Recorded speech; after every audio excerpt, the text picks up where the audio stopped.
인사혁신처 뭐 하는 곳이죠? 예, 국가공무원의 인사정책을 총괄하는 데입니다. 인사정책을 총괄한다. 인사정책이라는 건 어떤 게 포함이 될까요? 뭐 채용부터 퇴직까지 다 공무원 뭐 복무라든지 복지 다 복무. 포함됩니다. 예. 아까 존경하는 이용호 의원님께서 말씀하셨을 때 김영란법 관련된 얘기를 했는데 전문적인 영역에 대해서는 의견을 밝히시지 못하겠다는 취지로 말씀을 하셨어요. 근데 인사혁신처 홈페이지를 보니까 또 굳이 뭐 홈페이지를 이야기하지 않더라도 인사혁신처는 인사와 관련된 부분에 있어서 전문성을 제고하는 것뿐만 아니라 기강, 문화, 그리고 공적 가치의 재정립까지도 인사혁신처에서 담당하는 업무라고 되어 있습니다. 그렇다면 김영란법에 대해서는 숙지를 하고 충분히 나름의 가이드라인은 가지고 계셔야 되는 게 아닌가 싶긴 한데요. 비전문가일 수 있겠다는 한편으로도 이해도 되기도 합니다. 물론 이제 법률가가 아니시고 또 보다 더 중점적으로 이야기할 수 있고 공적인 견해를 표할 수 있는 별도의 기관이 있다고 생각하니까요. 그런데 다른 부분에 있어서는 전문가인 척 하셨더라고요. 자, PPT 보여주십시오. 특별감찰관실 인력관리에 대해서는 일사천리 퇴직 통보를 하십니다. 네. 참 쉽지 않은 법리적 의견이 필요한 부분인데요. 우리나라 법률가들도 의견이 갈리긴 합니다. 저도 법률가였습니다만 특정 의견을 지지하고 훨씬 더 논리적으로 타당하다고 생각합니다만은 여러 의견이 갈리는 와중에 법률 전문가가 아닌 비법률가로서 어떻게 이렇게 일사천리로 퇴직 통보를 하시는지 모르겠습니다. 지금 거시된 공문은 시행일자는 29일로 되어 있습니다. 그런데 논의의 경과라고 되어 있는 부분을 보시면요. 실제 특별감찰관실에서 인사처로 법령 해석을 요청한 것은 구두로 26일이었습니다. 27일 날 구두로 통보를 합니다. 자, 9월 30일 당시에 특별감찰관실 소속 인원들이 국회에 국감의 증인으로 나올 예정이었습니다. 29일 2시까지만 하더라도 특별감찰관실에서 증인으로 나가겠다라는 의사를 피력한 바 있습니다. 그랬더니 29일 목요일 날 공문을 통해서 재차 통보를 합니다. 구두 요청에 하루 만에 답변을 합니다. 자, 어떻게 이렇게 빠른 판단이 가능했습니까? 인사혁신처장님은 어떤 취지에서 저희 그런 판단을 하신 거죠? 26일 날 그쪽에서 구두로 문의가 왔다 그래갖고요. 네. 제가 그 실무자하고 같이 협의한 결과 저희들 인사관계 법령상은 그게 뭐 저희들 판단이 그렇게 복잡한 판단은 아니라고 복잡한 생각해요. 판단이 아니라서 담당 예. 실무관을 통해서 판단해서 의논해서 대답을 하셨다. 운원을 했고요. 자, 예. 앞 페이지 PPT 다시 넘겨주십시오. 그 공문을 보면요, 이렇게 돼 있습니다. 특별감찰관보 및 감찰 담당관의 퇴직 여부와 관련해 사회적 혼란이 야기되고 있어라고 합니다. 사회적 혼란이 야기되고 있다라는 것은 이것은 공적인 견해가 정리해주지 않으면 비등한 이견이 첨예하게 대립하고 있다는 뜻 아닙니까? 그렇다면 통상의 법률적인 견해를 들어서 양쪽의 논리적 타당성을 비중을 고려한 다음에 신중히 판단해서 사회적 혼란 야기를 종결제어야 거 아닙니까? 인사혁신처가 그간 그렇게 전문성을 발휘해왔습니까? 김영란법 하나도 제대로 가이드라인 제시도 못하시는 분이요? 이 건에 대해서는요, 저희들이 최종 결정권자가 아닙니다. 그렇기 때문에 만약에 저희들이 최종 유권 해석에 마지막 저거였다 그러면은 지금 의원님 말씀하신 대로 그런 절차를 다 거쳤을 겁니다. 저희는 단순히 대통령 그쪽에서 비서실에서는 인사혁신처의 유권 해석을 받아서 그런 결정을 했다고 얘기합니다. 저희들은 자, 좋습니다. 그런 판단에 그러면은 특별감찰관이 퇴직을 했을 때와 관련한 규정이 없다는 걸 알고 계시죠? 나머지 특별감찰관 이외에 나머지 특별감찰관실 소속 인원들은 어떻게 되는지에 대해서는 규정이 없다는 건 알고 계시죠? 명확한 규정이 없다는 걸 알고 계시죠? 어떻게 유권 해석을 해서 시행령에 특별감찰관의 임기 만료와 함께 퇴직되는 걸로 돼 있기 때문에 퇴직되는 걸로 임기 만료는 뭘 뜻합니까? 재직 기간이 끝나는 걸로 생각합니다. 재직 기간이 아니죠. 법으로 임기를 정해 놓았을 경우에 임기 3년입니다. 그럼 2018년이 되는 겁니다. 중간에 퇴직하는 걸로도 사퇴를 하는 저희들은 임기 만료로 경우에는 본 별도의 겁니다. 규정을 두고 있는 사례들을 알고 계시지요? 예.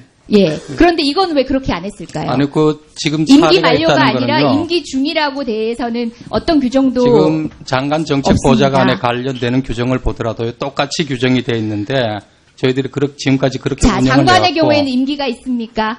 아니 장관이 임기가 없는데도 그렇죠. 법령에 임기를 임기가 없기 규정하고 때문에 있습니까? 임기 만료라고 표현을 해도 그렇게 해석이 가능합니다.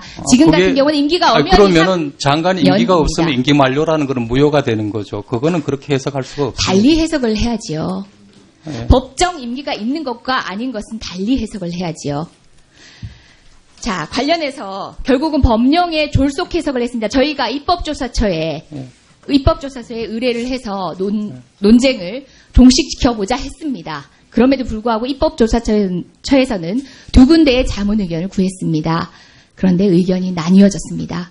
협의해서 별정직 공무원의 퇴직 사유를 대통령령이나 규칙 등으로 별도 규율을 하더라도 공무원의 신분과 관련한 불이익한 상황은 명문의 규정 없이 확대 해석할 수 없다라는 의견이 있습니다. 그에 반해서 방금 처장님께서 얘기하신 것과 같은 광의 해석도 가능합니다. 이렇게 첨예하게 다릅니다. 그럼 최소한 자문은 해보셔야죠. 저희 아까도 말씀드렸지만은 이거는 이제 법무부 소관 법령이고요. 예, 법무부 그래서 소관 법령이고 예. 본인 소관 법령 아니신 김영란법에 대해서는 기초적으로 판단할 수 있는 상식적 수준의 논리적인 견해도 갖고 있지 못하시면서 또 이 건에 있어서는 왜 이렇게 전문가인 척 하십니까? 김영란법은 지금 시행된 지 얼마 되지도 않았고 제가 거기에 대한 전문적인 지식을 쌓기 그러면은 어려웠고요. 인사는 특별관찰관법이 제가 시행된 지 20년 이상 오래됐고 해온 이러한 분야입니다. 사례가 축적돼 있었습니까? 첫 사례입니다. 장관 정책 보좌관에 똑같은 규정이 있기 때문에 똑같은 저희는 규정이 아니라고 말씀드리지 않았습니까? 임기가 정해져 있는 것과 임기가 정해져 그러면은 있지 않은 것이죠. 장관의 임기가 없는데 임기 만료라 그래놨으면 그 법률 자체가 무효인 거죠. 그런데 지금까지 그걸 그렇게 운영해 오질 않았습니다. 결과적으로는 국감 무력하에 부안해동 하신 겁니다. 그거는 저희들 동의할 수가 없는 게요. 저희들이 예를 들어갖고 저희들이 능동적으로 그런 조치를 취했다 그러면 의원님께서 그런 지적을 하시면은 저희들이 감수를 하겠는데 그게 아니고 특별감찰관실에서 저희한테 물어왔습니다. 물어왔기 때문에 그것도 저희가 유권 해석을 해준 게 아니고 우리 의견은 이렇다. 그리고 공문의 제목이 분명히 저희 의견 통보입니다. 그리고 저희 아까 말씀드린 대로 저희들이 최종 권한을 갖고 있는 것도 아니고요.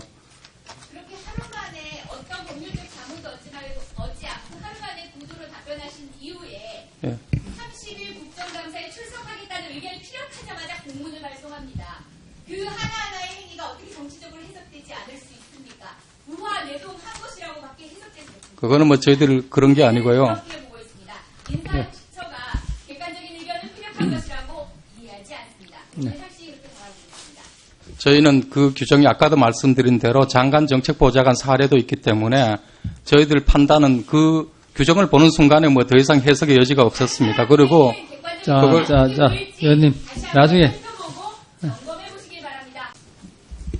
네, 처장님, 아까 그냥 관련된 내용을 문의 와서 그냥 통보만 했을 뿐이라고 얘기하셨잖아요.